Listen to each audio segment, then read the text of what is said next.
ورحمتی وسعت کل شیء فساکتبها، اب یہاں مراد ہے خاص رحمت جس کے لیے تم کہہ رہے ہو، وہ تو میں لکھ دوں گا ان لوگوں کے لیے. اب یہ بہت اہم مقام یہاں آ رہا ہے.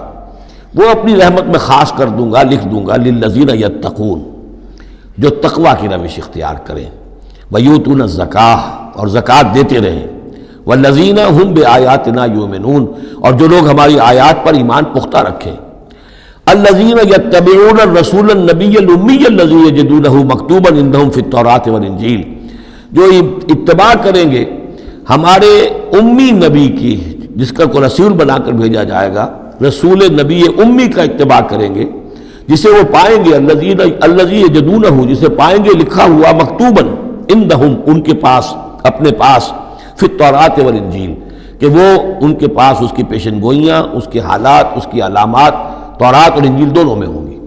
تو جو لوگ ان کا اتباع کریں گے، نبی امی محمد الرسول اللہ صلی اللہ علیہ وسلم، یامرہم بالمعروف، وہ انہیں نیکی کے حکم دے گا، وینہاہم عن المنکر، اور تمام بدیوں سے روکے گا، ویحل لہم الطیبات، اور ان کے لیے تمام حلال چیزیں، پاک چیزیں حلال کر دے گا.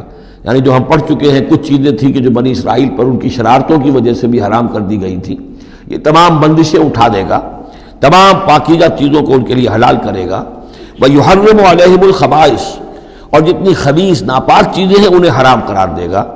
وَيَضَعُ عَنْهُمْ إِصْرَهُمْ وَالْأَغْلَالَ الَّتِي كَانَتْ عَلَيْهِمْ، اور ان سے اتار دے گا، دور کر دے گا، انہیں نجات دے گا ان کے بوجھوں سے اور ان کی ان توقوں سے کہ جو ان کے اوپر پڑے ہوئے ہوں گے. یعنی مختلف رسوم اور رواج، ان کے توق جو لوگ باندھ لیتے ہیں اپنے گلوں کے اندر.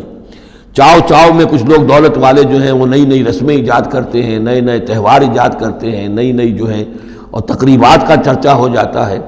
غریبوں کے لیے پھر ان کو پورا کرنا پڑتا ہے. شادی بیاہ کی یہ تقریبات ہیں.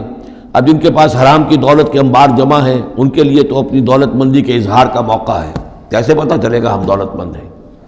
اسی طریقے سے جیسے کہ ہندوؤں کے ہاں بنیے کی دولت کیا لگتی تھی مکان پر یا بیاہ شادی پر، باقی کھانا پینا ان کے ہاں نہیں تھا، نہ اچھا پہننا، نہ اچھا کھانا، نہ اچھا پینا. لیکن مکان بنائیں گے تو عالیشان، اور دوسرے یہ کہ شادی کریں گے تو پھر ٹھاٹ کے ساتھ.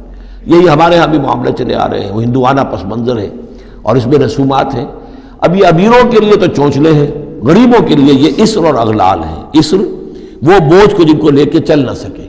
نتیجہ کیا نکلتا ہے؟ بچیاں بیٹھی ہوئی ہیں، ہاتھ پیلے نہیں ہو سکتے، شادی نہیں ہو سکتی، نہ نومن تیل ہو، نہ رادہ ناچے، نہ سارے تقاضے پورے ہوں، نہ شادی ہو سکے. تو یہ جو اسر اور اغلال لوگوں نے، پھر یہ کہ جو سوشل ایولیوشن کہہ لیجئے یا جو بھی اس کے اندر تنزل ہوا ہے، جس کے نتیجے میں لوگوں کے اوپر طرح طرح کی قیدیں آ گئی ہیں. کہیں جو ہے وہ جاگیرداری نظام آ گیا ہے، اس کی قید ہے. کہیں بادشاہت ہے، امپیریلزم ہے، اس کی قید ہے. کہیں سرمایہ دار نظام ہے، اس کا تشدد ہے.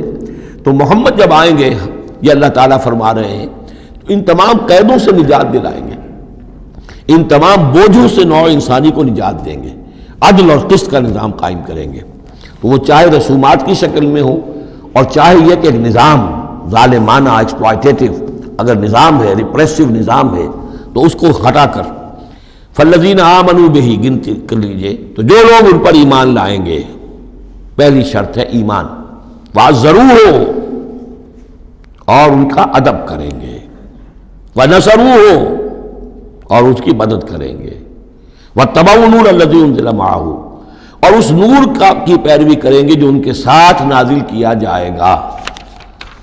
اولئک هم المفلحون، یہی لوگ ہوں گے فلاح پانے والے. اللہم ربنا اجعلنا منہم.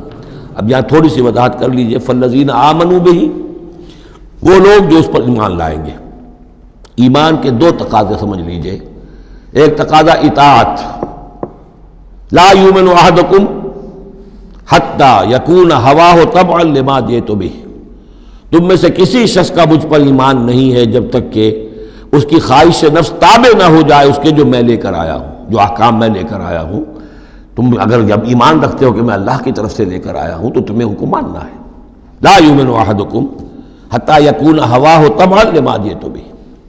دوسرا تقاضا لا یؤمن احدکم حتی اکون احب الیہ من والدہ وولدہ والناس اجمعین. تم میں سے کوئی شخص مومن نہیں ہو سکتا جب تک کہ میں اسے محبوب تر نہ ہو جاؤں، اپنے باپ سے بھی، بیٹے سے بھی، تمام انسانوں سے. تو ایک غائب درجے میں اتباع اور اطاعت، اور دوسرے غائب درجے میں محبت محمد رسول اللہ صلی اللہ علیہ وسلم کی، یہ ایمان کے تقاضے ہیں۔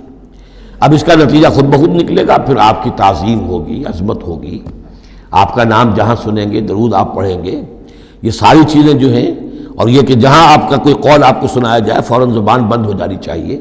پھر یہ نہیں کہ اپنی عقل جو ہے آدمی لڑا رہا ہے، ہاں اس کی تحقیق ہو سکتی ہے کہ واقعتاً یہ حضور نے فرمایا یا نہیں فرمایا، یہ حدیث ضعیف ہے، مضبوط ہے، کیسی ہے، لیکن اس وقت خاموش ہونا ضروری ہے۔ جب کسی نے کہا یہ حدیث ہے، ہو سکتا ہے کہ حدیث صحیح ہو اور حضور کی طرف اس کی نسبت جو ہے وہ صحیح ہو، مضبوط ہو، لہذا فوری طور پر اپنی زبان بند کر دینا یہ ادب کا تقاضا ہے۔ تو عزرو ہو و نصرو ہو، اور مدد کرے۔ مدد کس کام میں؟ حضور نے ذاتی تو اپنی کوئی امپائر بلڈ نہیں کی، نہ آپ نے اپنے لیے کوئی جاگیر بنائی، نہ کوئی جائیداد بنائی۔ کس کام کے لیے نصرت چاہیے تھی؟ اللہ کے دین کے لیے، اس کے غلبے کی جد و جہد، اس کے لیے بھیجے گئے محمد صلی اللہ علیہ وسلم۔ هو الذی ارسل رسولہ بالہدی ودین الحق لیظہرہ علی الدین کلہ، اور اس کے لیے پکار ہے من انصاری اللہ، یہ میرا فرض منصبی ہے، اللہ کا دین مجھے غالب کرنا ہے، یہ میری ذمہ داری ہے۔ کون ہے جو میرا ہاتھ بٹھائے، میرا مددگار بنے؟ تو یہ میدان اب بھی کھلا ہوا ہے۔ دین پہلے غالب ہوا تھا، پھر مغلوب ہو گیا، اور اب تو مغلوب ہے پوری دنیا میں۔ کہیں بھی ہم ایک انچ زمین نہیں دکھا سکتے جہاں کہہ سکے دنیا سے، نوع انسانی سے، کہ آؤ اور دیکھو یہاں یہ اصل دین موجود ہے بتمام و کمال۔ تو وہ مشن جو ہے محمد رسول اللہ صلی اللہ علیہ وسلم کا، وہ اب بھی زندہ ہے، لہذا اس کی مدد کرنی ہے۔ واتبعوا النور الذی انزل معہ، اور اس مشن کی تکمیل میں جو راستہ ہے، جو طریقہ اللہ نے بتایا ہے، وہ اس قرآن کے ذریعے سے ہے۔ اس کے ذریعے سے لوگوں کو کھینچو، لوگوں کو نکالو گندگیوں میں سے اور اندھیروں میں سے، لوگوں کے اندر ایمان کی شمع روشن کرو، پھر انہیں منظم کرو، جمع کرو، پھر باطل سے ٹکراؤ۔ فالذین آمنوا بہ وعزروہ ونصروہ واتبعوا النور الذی انزل معہ، تو جو لوگ ان پر ایمان لائیں گے اور ان کی تعظیم کریں گے اور ان کی مدد کریں گے اور اس نور کی پیروی کریں گے جو ان کے ساتھ نازل کیا جائے گا، یعنی قرآن مجید حضور کے ساتھ یہ نازل کیا گیا، بھیجا گیا۔ اولئک هم المفلحون، یہی لوگ ہوں گے فلاح پانے والے۔